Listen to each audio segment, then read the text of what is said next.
Today we'll discuss how to close or exit the type tool without adding additional characters to your text area.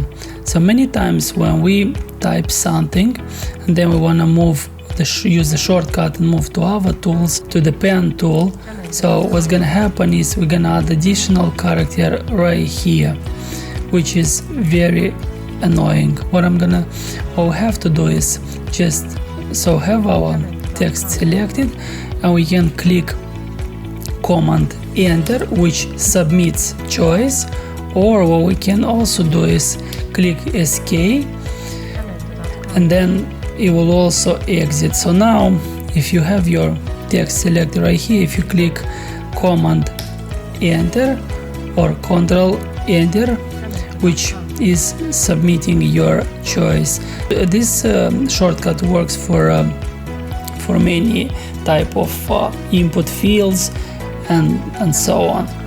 Try to use this technique next time when you're using Figma and you'll be very happy.